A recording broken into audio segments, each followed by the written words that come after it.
Delusion. Frank fish అనే psychiatrist ప్రకారం that is it's a false unshakeable belief that is out of keeping with the patients social and cultural background.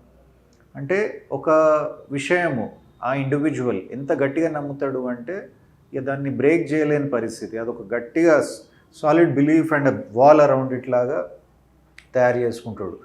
And అది ఎందుకు మనకి wrong అనిపిస్తుంది అంటే జనరల్గా ఆ ఇండివిజువల్ గల సోషల్ బ్యాక్గ్రౌండ్ కానీ కల్చరల్ బ్యాక్గ్రౌండ్ కానీ ఏ ఎకనామిక్ బ్యాక్గ్రౌండ్ కానీ వాట్ ఎవర్ వాటికి ఆయనకు కానీ ఆవిడకు కానీ ఉన్న belief is completely out of sync.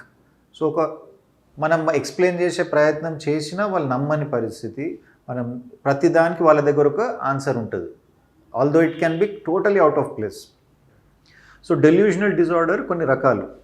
Most common ఏముంటుంది అంటే డెల్యూజన్ ఆఫ్ ఇన్ఫిడిలిటీ.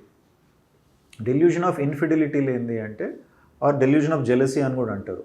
ఒక పార్ట్నర్ మ్యారీడ్ ఆర్ అదర్వైజ్ రిలేషన్షిప్లు ఉన్న ఎవరైనా ఇద్దరు ఇండివిజువల్స్ మధ్యలో ఒక ఇండివిజువల్ ఇంకో పార్ట్నర్ గురించి వాళ్ళు ఇంకోరితోనో మాట్లాడుతున్నారు, మ్యారీడ్ పీపుల్ కూడా.